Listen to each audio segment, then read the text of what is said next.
नमस्कार। भारत में अयोध्या संभल के बाद अब अजमेर शरीफ दरगाह के नीचे भी मंदिर खोजा जाएगा। एक बहुत फैक्ट की बात आपको बताती हूँ, इसको ध्यान से सुनिएगा। भारत में अगर मुस्लिम राजाओं ने मस्जिदें बनवाई तो मुस्लिम राजाओं ने मंदिर भी बनवाए, लेकिन नफरती लोग आपको ये कभी नहीं बताएंगे। भारत में बहुत सारे मुस्लिम राजाओं ने मंदिर बनवाए, शिवाजी को छोड़कर क्या किसी हिंदू राजा ने मस्जिद तामीर करवाई? एक लाहौर के सूफी संत साईं मियां मीर ने 1588 में स्वर्ण मंदिर की नींव रखी थी। तो स्वर्ण मंदिर की नींव रखने वाला एक मुसलमान था। और बताती हूँ, लखनऊ के अलीगंज का बड़े हनुमान जी का मंदिर नवाब सिराजुद्दौला ने अपनी बेगम आलिया बेगम के लिए बनवाया था। आज भी हनुमान मंदिर की प्राचीर पर चांद तारे लगे हुए हैं। बड़े मंगल पर भंडारा लगवाना लखनऊ में मुसलमानों ने ही शुरू किया था। दोस्तों, अकबर ने ज्वाला जी में सोने का छत्र चढ़ाया। गुरदासपुर जिले के कलानौर में भगवान शंकर का मंदिर बनवाया। मध्य प्रदेश में कश्मीर में मंदिर बनवाए। यहाँ तक कि अपनी पत्नी के लिए अपने घर में मंदिर बनवा दिया। क्या किसी हिंदू राजा ने अपने घर में मस्जिद बनवाई? अब आप कहेंगे कि अकबर ने हिंदू राजकुमारी जोधा या हरखाबाई, जो भी आप नाम ले लीजिए, उनके साथ शादी की थी तो फिर प्रेम में बनवा दिया होगा। ये कौन सी बड़ी बात है? तो दोस्तों, नफरत के इस युग में एक और फैक्ट बताती हूँ आपको। अब इसे आप चाहें तो नफरत फैलाने वाले अंकल आंटियों के ग्रुप में फॉरवर्ड कर सकते हैं। देखिए, राणा सांगा मेवाड़ के हिंदू राजा थे।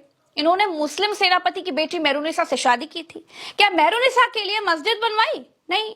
इसके अलावा उन्होंने 3 और मुस्लिम लड़कियों से शादी की थी। क्या उनके लिए मस्जिदें बनवाई? नहीं। कुंवर जगत सिंह, उन्होंने 89 के अफगान नवाब कुतुल खां की बेटी मरियम से शादी की। क्या उन्होंने मरियम के लिए मस्जिद बनवाई? राजा छत्रसाल, उन्होंने हैदराबाद के निजाम की बेटी रूहानी बाई से शादी की थी। महाराणा कुंभा ने मुगल साम्राज्य के अधिकारी वजीर खान की बेटी से शादी की थी। राजा मान सिंह ने तो अकबर की भतीजी राजकुमारी बीवी मुबारक से शादी की थी। अकबर ने मंदिर बनवाया था तो मान सिंह मस्जिद ही बनवा देते। महाराणा अमर सिंह ने अकबर की बेटी शहजादी खानूम से शादी की। क्या खानूम के लिए मस्जिद बनी? दोस्तों, इसी तरह कई हिंदू राजा थे जिन्होंने मुस्लिम शहजादियों से, राजकुमारियों से शादी की थी। क्या किसी मुस्लिम राजकुमारी के लिए मस्जिद बनवाई गई? अकबर की तरह हिंदू राजाओं के भी कई कई रानियां हुआ करती थी। हिंदू मुसलमान दोनों रानियां हुआ करती थी। इसीलिए कहती हूँ, आज भारत में नफरत की खेती करने वाले आपको ये फैक्ट कभी नहीं बताएंगे। कहते हैं बाबर ने कई मंदिर तोड़े, उन पर मस्जिदें बना दी। बाबर तो चला गया। बाबर का बदला क्या आज भारत के मुसलमानों से लिया जाएगा? संविधान ने जब मुसलमानों को बराबरी का हक दिया है, जब संविधान ये कहता है कि 1947 के बाद जो भी धार्मिक स्थल है, प्रार्थना स्थल है, जैसा था वैसा ही रहेगा, तो फिर ये नफरत की आंधी क्यों चलाई जा रही है? बीजेपी सरकार क्यों इसे रोकती नहीं? दोस्तों, अजमेर शरीफ की दरगाह के नीचे मंदिर है। ये एक केस है जो कि कोर्ट में सुनवाई लायक मान लिया गया। मैंने ख्वाजा मोइनुद्दीन चिश्ती के वंशज से जब पूछा कि आप बाबर के बारे में क्या जानते हैं, क्या सोचते हैं, तो वो क्या बोले, आपको सुनना चाहिए। हमारा मुगलों से कोई लेना देना नहीं। राज करने आए थे, आज उनका कोई नाम लेवा नहीं है। उनकी कब्रों पे 2 आदमी नहीं जाते। हम उनके मानने वाले हैं जिनकी कब्रों पे बादशाह भी आगे झुकते हैं। हम गरीब नवाज के मानने वाले हैं। अब एक 1910 की किताब के बेस पे 850 साल की हिस्ट्री को चेंज नहीं किया जा सकता। तो अब क्या कहना चाह रहे हैं? क्या जानबूझकर हिंदू मुसलमान किया जा रहा है? बिल्कुल, ये एक माहौल खराब करने का प्रयास किया जा रहा है। और ये जो महाशय जो काम कर रहे हैं, मैं समझता हूँ चीप पब्लिसिटी के लिए कर रहे हैं। तो आपको लगता है अजमेर शरीफ वाला मामला जो है ये पब्लिसिटी के लिए आगे बढ़ाया गया है? बिल्कुल पब्लिसिटी स्टंट है, कॉन्स्पिरेसी भी हो सकती है। बिल्कुल, मैं नहीं कह सकता। Which kind of conspiracy? ये जो हिंदू चल रहा है मुसलमान देश में, हालात चल रहा है कि हर जगह माहौल खराब करो, हिंदू मुसलमान करो, ये यही है आजकल माहौल। बाबर ने जो किया, क्या इस देश का मुसलमान हर चीज का क्या हिसाब देगा? देखिए, मुसलमान मुगलों का अनुयायी नहीं है। मुसलमान मुगलों को नहीं मानता है। मैं आपको बहुत स्पष्ट कर दूं, जो लोग कहते हैं ना बार बार मुगल यहाँ इस देश मुल्क में राज करने आए थे। हम तो गरीब नवाज के मानने वाले हैं। ख्वाजा मोइनुद्दीन चिश्ती दरगाह पर मोदी चादर चढ़ाते हैं, सारे प्रधानमंत्री चादर भेजते हैं, लेकिन फिर भी उनकी सरकार इस मंदिर खोजो अभियान पर कुछ नहीं बोलती, बल्कि भाजपा से जुड़े वकील ही मंदिर मस्जिद करने के लिए जुटे हुए हैं। दोस्तों, इस हिंदू मुसलमान का असर क्या पड़ रहा है वो आपको बताती हूँ। दोस्तों, आपके सामने ये 2 मुस्लिम बैठे हुए दिखाई दे रहे हैं ना, ये दोनों फेरी वाले हैं। ये दोनों जम्मू से सटे हिमाचल प्रदेश में हैं। यहाँ इनसे व्हाट्सएप गैंग वाली आंटी जी कह रही हैं कि क्योंकि फेरी वाले दोनों मुस्लिम हैं, इसीलिए वो उनके हिमाचल में सामान ना बेचें। अगर मुस्लिम फ्री में भी उनको सामान दे देंगे तो भी वो उनसे नहीं लेगी। और इनसे हमने क्यों लेना सामान? ये क्या हमारे को मुफ्त देंगे? और मुफ्त भी देंगे तो हम क्यों लेंगे? आप आगे आंटी जी कहती हैं कि आप जय श्री राम बोल के दिखाओ। अब इस पर जब आंटी जी से कहा गया कि आप कलमा पढ़कर सुनाओ जरा, तो आंटी जी कहते हैं कि मैं कलमा क्यों पढ़ूं? फिर छिड़ गई कश्मीर पर बहस। सुनिए जरा।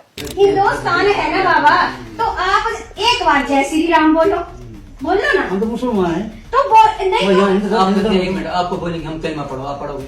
हम आपके इलाके में जाते हैं कुछ बेचने के लिए। नहीं, आप बोलते हमें जय श्री राम बोलो। हाँ। बोलते हैं ना, हम आपको बोलेंगे आप कलमा पढ़ो, आप पढ़ोगे? हम नहीं पढ़ेंगे। तो वही बात पढ़ेंगे? अपना आप हमारे इलाके में नहीं आ सकते। मैं पंचायत की अधिकारी हूँ, मैं भी पंचायत में हूँ, मेंबर है, तो मैं अपनी तरफ से आने नहीं दूंगी आपको। ठीक बात है, नहीं आना, लेकिन ये आपको नहीं बोलना चाहिए कि आप जय श्री राम बोलो। बोलो सुनो मेरी बात। आप बोलते कि हम हिंदुस्तान के हैं, है ना हिंदुस्तान के, तो हम किस देश के हैं ये मुझे अगर अपने हिंदुस्तान में नहीं जाएंगे फिर कहाँ जाएंगे? अगर हम हिंदुस्तानी नहीं है तो फिर कहाँ जाएंगे? हम यहाँ फिर वो मुसलमानों को नहीं आने देंगे। वो फिर अलग बात ये है। हमारा संगठन है जी, और ये हमारी एकता सुनो है। मेरी बात, ये बात है। आप बोल रहे हिंदुस्तान में मत आओ, फिर हम कहाँ के हैं? आप तो कहाँ जाएंगे? अपने कश्मीर में रहो। हाँ, कश्मीर किसका है? वो भी हिंदुस्तान का ही है ना। है, होगा बोल, मैं नहीं मानती। दोस्तों, व्हाट्सएप वाली आंटी अपनी ही बातों में फिर फंस गई। अब मैं कसूर व्हाट्सएप वाली आंटी का बिल्कुल नहीं कहूंगी। ऐसे लाखों करोड़ों व्हाट्सएप वाली आंटियों अंकलों को जीता जागता ज़ॉम्बी बनाकर छोड़ दिया गया है। अभी रुकिए, अभी कहानी खत्म नहीं हुई है। मुस्लिम जागरूक थे, हिमाचल में कांग्रेस की सरकार है, लगा कि मामला खराब हो सकता है, मामला थाने पहुंच गया। आंटी जी फिर माफी मांगती हुई दिखाई दी।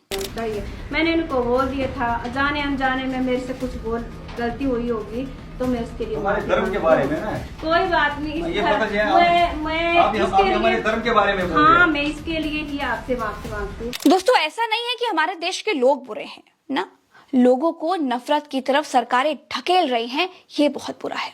नफरत को शह देने वाली सरकारें समाज में जहर घोल रही हैं। अगर यहीं पर भाजपा की सरकार होती तो क्या होता? गलत करने के बावजूद आंटी जी को इस शर्मनाक हरकत के लिए हिंदू हृदय सम्राट बना दिया जाता।